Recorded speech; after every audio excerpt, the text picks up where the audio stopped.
I am a terrible YouTuber. Now that expectations are shot, let's get into the video.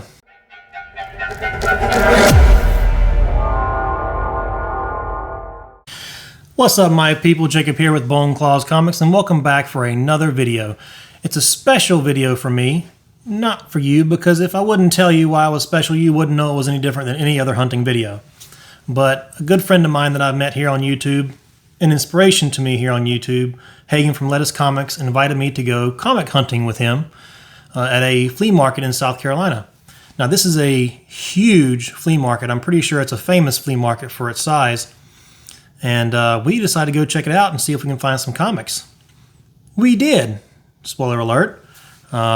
We also had lunch and went to his local comic shop, which is way better than most comic shops, I have to say. I'm from the Charlotte area, and I've been to all the local shops in Charlotte, and this one kind of blows them all out of the water. I was very, very surprised.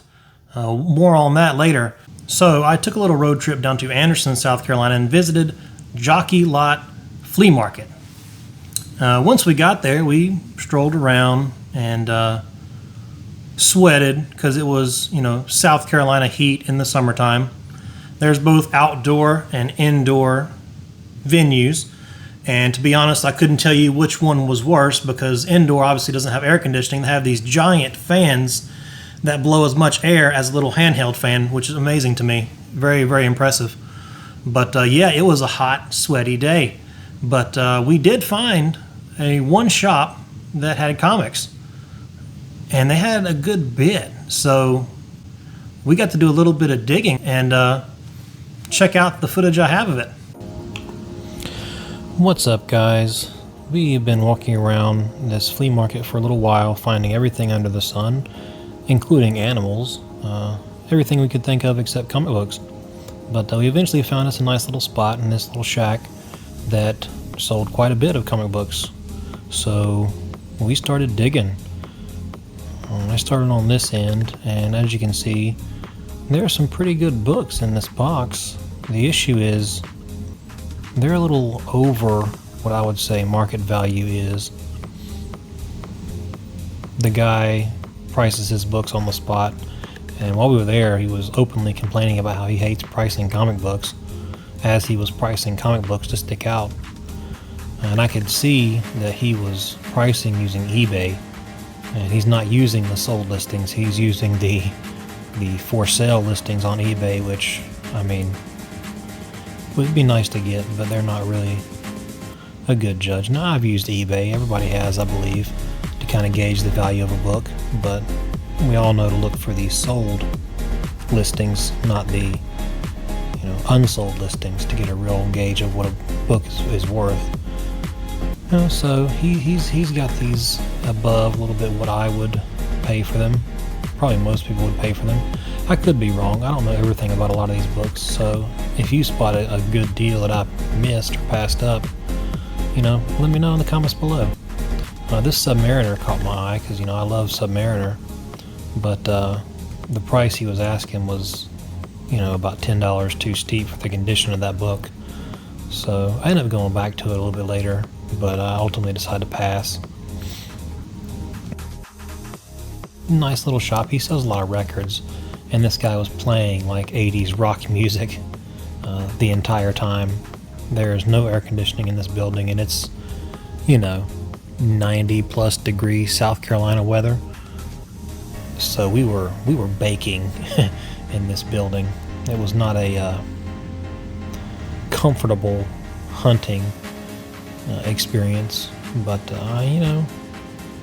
you can't complain. That's where you find some good books sometimes, in the most uncomfortable places.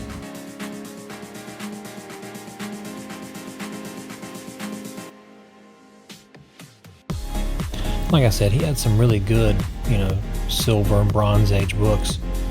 Just not in the price range that I was looking to spend on the books that I wanted.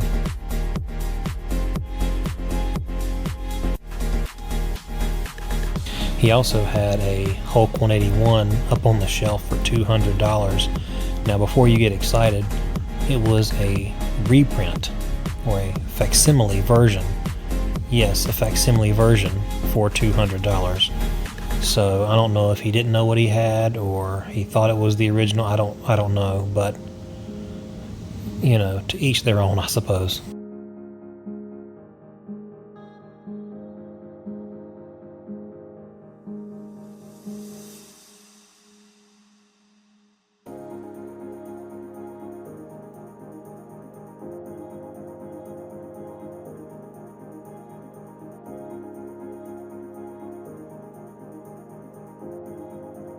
Now, he did have these comic book sets where he would get a group of comic books that are in order, or an entire run if it was a short run, and he would bundle them together.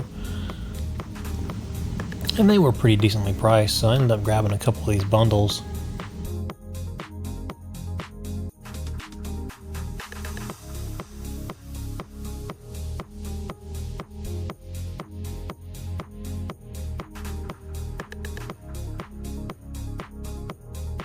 And yes, they were kind of sporadically, placed throughout these long boxes. Sometimes you can get good long boxes in order, and sometimes you get this jumbled mess, but, that's all part of it. It's, the fun of digging through long boxes.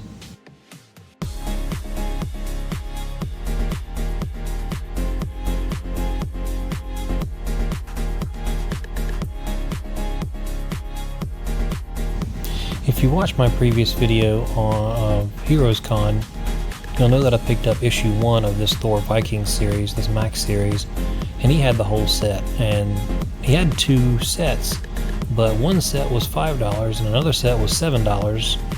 The only difference between the 2 sets was one was bagged and boarded and the other one was just bagged, so I grabbed the cheaper set.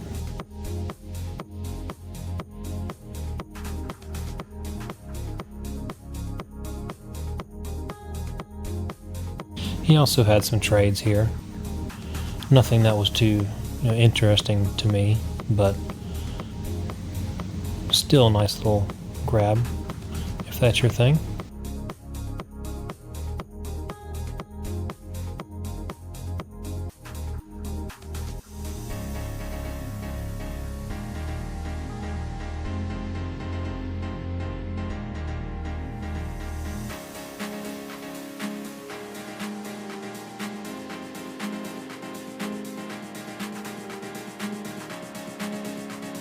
I love that you can always find some strange books that you've never expected to see, books you didn't know existed in some of these long boxes, dollar bins and flea markets and such.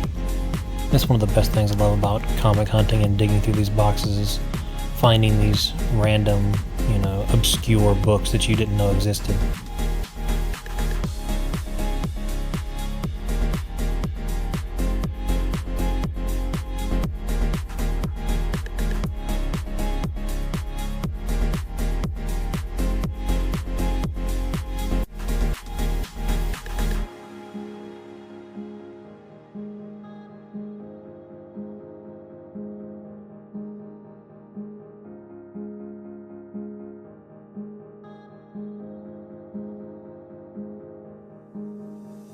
Yes, that is a book written by Jenna Jameson.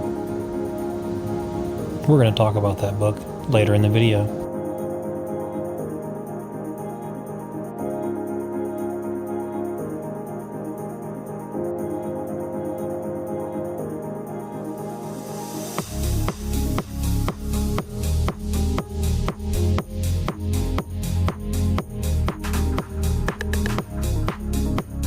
And here I am reverse flipping, because once you pull a book and you lose your space, you have to reverse flip to find where you left off.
And here my cameraman goes filming the tops of these books. He was doing good there for a while, but he's fallen back into his old habits. After Heroes Con, I fired him, but he begged and begged and begged to come back. So I let him come back under the guise that he would do better, and here he is. You know, back to filming the tops of bags and boards. You know, sometimes I feel kind of like a battered woman, you know. He said it was going to be different this time, and he came back, and for a minute it was good, but it didn't take long for it to fall back into his old habits and, you know, let me down and disappoint me.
You know, one of these days I'm going to start collecting Ghost Rider. I really enjoy the series. I just haven't made that jump into buying the books. I have so much other things I'm collecting right now, I don't think I can have another series on my plate like, you know, Ghost Rider, which is a huge series. So, but one of these days I'm going to start picking up these books.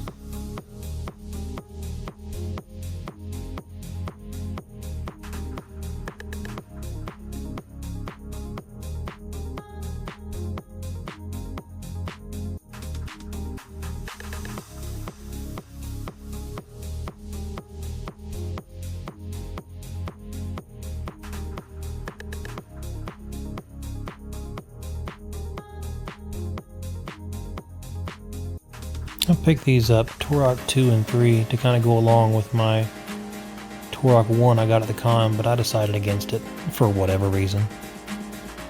Jacob logic, I guess.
Now here's an interesting little find. This long box on the bottom was filled with Buffy and Angel books. Now you know me, I love me some Buffy and Angel, some Buffyverse. And as you can see, this box is like half to 2/3 filled up with nothing but Buffy and Angel books. So I have the predicament of, I might want to make this guy an offer on this entire box, but I don't want to carry this box out to the car. But, you know, Hagan, being the awesome stand-up guy he is, offered to help me carry the box to the car. You know, I asked the guy what he would take for the box. He says he doesn't sell books that way. He sells them individually. Even though they're marked down to 50 cents, he wasn't interested in parting with the box. So I decided to move on. And then about this time, we're making our way up to the exit. You know, we're both about ready to leave this inferno. We're both sweating like pigs at a barbecue at this point. So we check out our books and make our way out. But this is a nice little stop.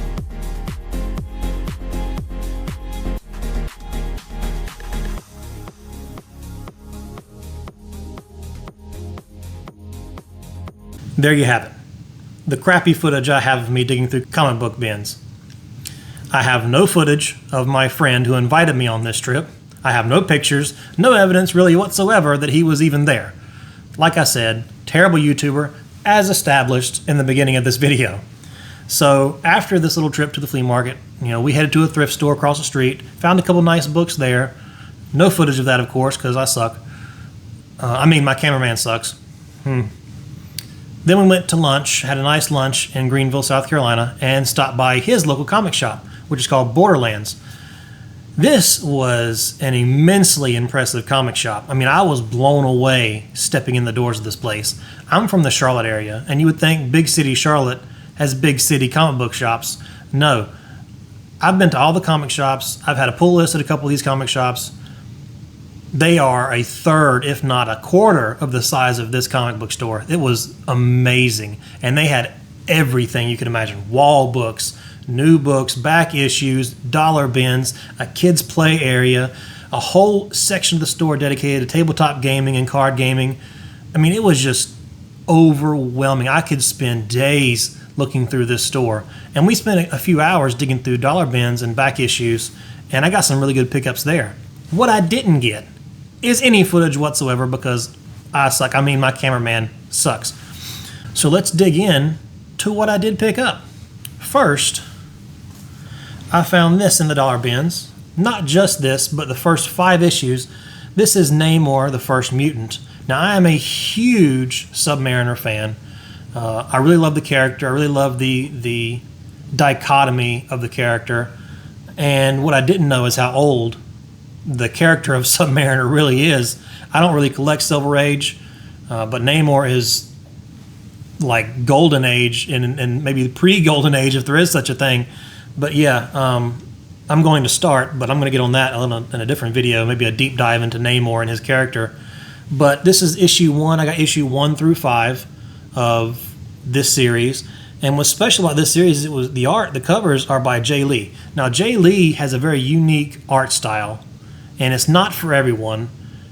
Matter of fact, for the people it is for, not every character or every panel is going to be for them. It's very hit or miss. I think you either love it or you hate it, or you love part of it and hate part of it. I think most people love part and hate part. I love these covers. This is probably one of my favorite Namor covers. A little close-up, little vampire bite on his neck with the blood rising to the surface. It's just amazing. I love this cover. Like I said, one of my favorite covers. And the next 4 are also covers by Jay Lee. And I absolutely love those too. Really great character, one of my favorites. I was also able to pick up, I think this is considered a Bronze Age, maybe Bronze Age, 87, I think so. If I'm wrong, yell at me in the comments. Well, I say they're wrong because they were wrong. And were they wrong? Are they wrong? I think they're wrong 100%. Demon, number 4 of a 4-issue series. I am going to start collecting, Demon. I love Etrigan. I think he's a really cool character, very interesting character, and very cheap to collect if you look into those things. But very interesting, very cool. I love awesome pickup.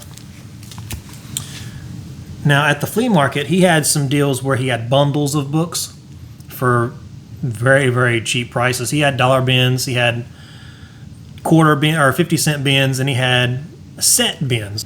And the set bins were $1 a book or less. I was able to pick up Demon Knights. It was issues 1 through 10, I believe. I think it was missing issue 7, and I want to say it was like $8 for all 9 books. So I went ahead and picked up Demon Knights, issues 1 through 10, minus issue 7, to start collecting the New 52 run of Etrigan and his storyline. Really cool art, really cool cover, and I'm really looking forward to diving into this series because it just looks awesome. And actually, I'm one of the few people who enjoy the New 52. I know it's very controversial. A lot of people love it. A lot of people hate it. I enjoy it more than I don't. So I'm looking forward to diving into these books. An interesting find that, I picked it up just because of the weirdness of it, because that's who I am. Virgin Comics, Jenna Jameson's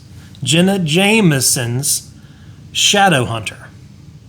This is a 4-issue series starring, I guess you would say it's modeled after Jenna Jameson, but the story is by Jenna Jameson. Strangely enough, I read this book.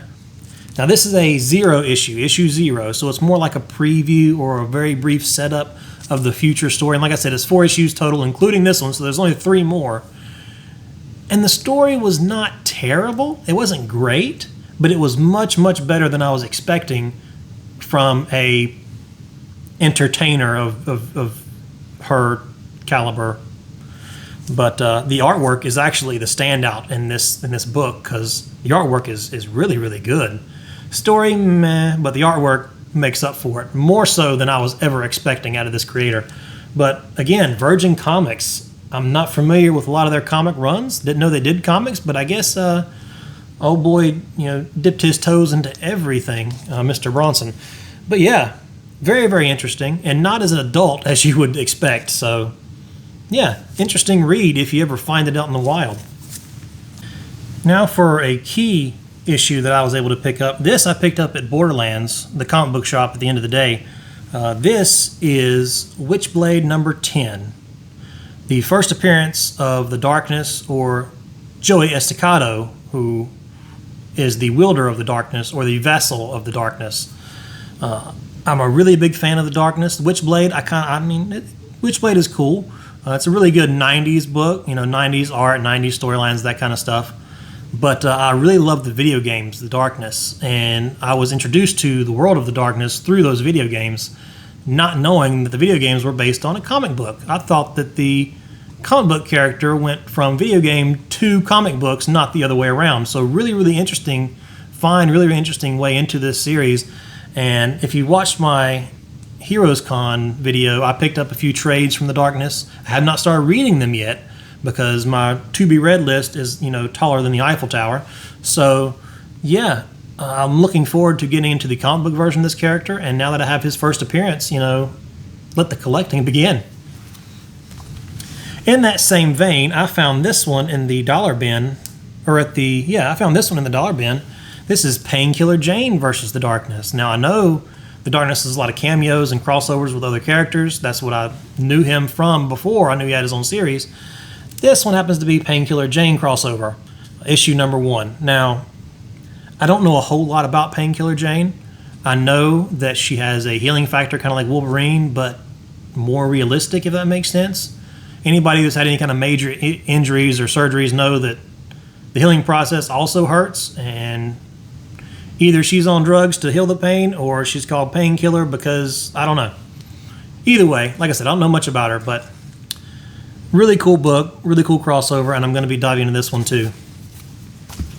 This next book I picked up for one reason and one reason only. I am a big fan of 90s. I grew up in the 90s. That's when I was introduced to comic books. I love 90s art. I love 90s storytelling. It was one of the pinnacles of comic book era. It was one of the downfalls of comic book era. But this is called Valiant Reader. And if you look at this cover, the longer you look at it, the more 90s it gets. Like, there's so many characters on this cover and so much 90s that it just sucks you back into the 90s. So I saw this and I stared at it for about 5 minutes and I had to get it because, you know, it is the 90s in one cover. There's even a fat superhero back here flying. I have no idea who that is. No idea, but it is now my life's mission to know who this is and start collecting their works because I'm fat superhero, you know, gives us chubby people hope. Awesome pickup. Now this one is interesting to me. I don't know how popular it is with the, you know, the wide world of collecting and the wide world of comics or literature, but this is the Sword of Solomon Cain. I was first introduced to this character via the movie that came out years ago, I want to say in the early 2000s. I was in college at the time, and I first saw the movie on like on a kind of Kickstarter campaign before Kickstarter was a thing. It was like a online pledge to support kind of deal when they were making the movie, and I absolutely loved the movie. It does not get enough recognition as it deserves because it's a fantastic movie, fantastic story, and introduced me to a fantastic character. Now, Solomon Cain does not have a big comic book following, does not have a big comic book run. This is issue 1 of a 6-issue series that I was able to find for $1. So now I'm going to be collecting the rest of this series and reading it because I really, really enjoy this character. All right, the next book I've never heard of. It's called Epilogue. It looks cool. It sounds cool. The cover looks awesome. And the main character is this monster-looking guy, kind of like a vampire almost. One of those issues where it looks cool and it's $1, so I bought it. I bought the first 2 issues here for $1, and I'm looking forward to checking out this book. Probably going to do it real soon because, you know, it's so short and I can knock out the run pretty quickly. So, yeah, looking forward to diving into this one. This next book I found in the dollar bins, and the guy at the shop kind of questioned that I found in the dollar bins because the character is so popular and is hard to find for $1. But Vampirella Shadowhawk. Now, Vampirella is a big collector's character.